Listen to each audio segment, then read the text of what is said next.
കേന്ദ്രാവിഷ്കൃത വിദ്യാഭ്യാസ പദ്ധതി PM ശ്രീയിൽ കേരളം ഉടൻ ചേരില്ല. മന്ത്രിസഭാ യോഗം തീരുമാനം മാറ്റി. സിപിഐയുടെ വിമുഖതയാണ് എതിർപ്പിന് കാരണം. വിശദമായ ചർച്ച വേണമെന്ന് മന്ത്രിസഭ. വിവരങ്ങളുമായി സൂര്യ ഗായത്രി ഉണ്ട്.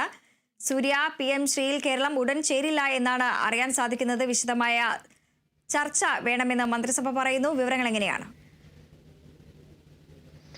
വൃന്ദ, ഇന്ന് ചേർന്ന മന്ത്രിസഭാ യോഗത്തിലെ പ്രധാനപ്പെട്ട അജണ്ടകളിൽ ഒന്നായിരുന്നു PM ശ്രീ പദ്ധതിയുമായി ബന്ധപ്പെട്ടുള്ള വിഷയം. അത് 3 വർഷത്തെ എതിർപ്പിന് ശേഷം കേന്ദ്രാവിഷ്കൃത പദ്ധതിയായ PM ശ്രീ കേരളം അംഗീകരിക്കുമോ എന്നുള്ളതാണ് അറിയേണ്ടിയിരുന്നത്. എന്തായാലും ക്യാബിനറ്റ് യോഗത്തിലും PM ശ്രീ പദ്ധതി ഇന്നിപ്പോൾ അംഗീകരിക്കപ്പെട്ടില്ല. വിശദമായ ചർച്ച വേണം എന്നുള്ള ഒരു പൊതു അഭിപ്രായം ക്യാബിനറ്റ് യോഗത്തിൽ ഉയർന്നു വരികയും അത് ചർച്ചയ്ക്ക് വേണ്ടി മാറ്റിവെക്കുകയും ചെയ്തു. ഇന്നത്തെ ക്യാബിനറ്റ് യോഗത്തിലും PM ശ്രീ പദ്ധതി കേരളം അംഗീകരിക്കാനുള്ള തീരുമാനം എടുത്തിട്ടില്ല. അതിശക്തമായ എതിർപ്പ് തുടക്കം മുതൽ തന്നെ ഈ പദ്ധതിക്കെതിരെ CPI ഉയർത്തി രംഗത്ത് വന്നിട്ടുണ്ടായിരുന്നു. നയപരമായ ഒരു തീരുമാനം എടുക്കേണ്ടതായിട്ടുണ്ട് ഈ പദ്ധതിയുമായി ബന്ധപ്പെട്ട്. അതുകൊണ്ട് തന്നെ രാഷ്ട്രീയപരമായിട്ടും അതല്ലാതെയുമുള്ള ചർച്ചകൾ ഈ പദ്ധതിയുമായി ബന്ധപ്പെട്ട് കൂടുതലായി നടത്തേണ്ടതായിട്ടുണ്ട്. അത് നടത്തിയതിനു ശേഷം പദ്ധതിയുമായി ബന്ധപ്പെട്ട ഒരു തീരുമാനം കൈക്കൊള്ളാം എന്നുള്ള തീരുമാനമാണ് ഇന്നത്തെ മന്ത്രിസഭാ യോഗത്തിലും എടുത്തിരിക്കുന്നത് എന്നുള്ളതാണ്. കടുത്ത എതിർപ്പ് എന്തായാലും കുറച്ചധികം കാലമായിട്ട് PM ശ്രീ പദ്ധതിയുമായിട്ട് കേരളം ഉയർത്തുന്നുണ്ട്. കേരളം മാത്രമല്ല, BJP ഇതര മറ്റ് സംസ്ഥാനങ്ങൾ, പ്രത്യേകിച്ച് തമിഴ്നാട് ഉൾപ്പെടെയുള്ള സംസ്ഥാനങ്ങൾ PM ശ്രീ പദ്ധതിയെ തള്ളി പറഞ്ഞുകൊണ്ടാണ് ഇപ്പോഴും നിലകൊള്ളുന്നത്. അതായത് ഈ പദ്ധതി അംഗീകരിക്കുകയാണെങ്കിൽ സ്കൂളുകൾക്ക് മുന്നിൽ PM ശ്രീ പദ്ധതി വക എന്നൊരു ബോർഡ് സ്ഥാപിക്കേണ്ടതായിട്ട് വരും. അതിൽ വലിയ രീതിയിലുള്ള വിയോജിപ്പ് കേരളം ഉൾപ്പെടെ പ്രകടിപ്പിക്കുന്നുണ്ട് എന്നുള്ളതാണ്.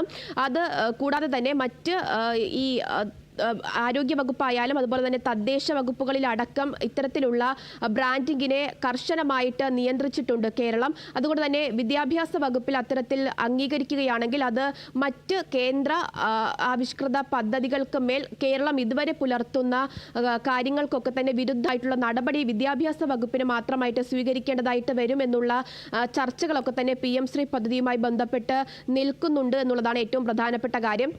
മറ്റൊന്ന്, ഈ പദ്ധതി അംഗീകരിക്കാത്തത് കൊണ്ട് തന്നെ കഴിഞ്ഞ 2 അധ്യയന വർഷങ്ങളിലായിട്ട് ഏകദേശം 1200 കോടി രൂപ കേന്ദ്രം സംസ്ഥാനത്തിന് നൽകാനുണ്ട് എന്നുള്ളതാണ്. അത് ഒരു കടം കൂടി ബാക്കി നിൽക്കുന്നുണ്ട്. അതുകൊണ്ട് തന്നെ ഈ സർവശിക്ഷ അഭിയാന്റെ കീഴിൽ വരുന്ന അധ്യാപകർക്കൊക്കെ തന്നെ ശമ്പളം നൽകുന്നതിലും കേരളം വലിയ രീതിയിലുള്ള പ്രതിസന്ധി നേരിടുന്നുണ്ട്. ഈ ഘട്ടമൊക്കെ തന്നെ ഇത്തരത്തിലുള്ള പ്രതിസന്ധി ഒക്കെ തന്നെ നിലനിൽക്കുന്നുണ്ടെങ്കിലും PM ശ്രീ പദ്ധതിയെ അത്ര പെട്ടെന്ന് അംഗീകരിക്കാൻ കേരളം ഇപ്പോഴും തയ്യാറാകുന്നില്ല എന്നുള്ളതാണ്. അതിൽ ഏറ്റവും പ്രധാനപ്പെട്ടത് CPI ഉയർത്തുന്ന എതിർപ്പ് തന്നെയാണ്.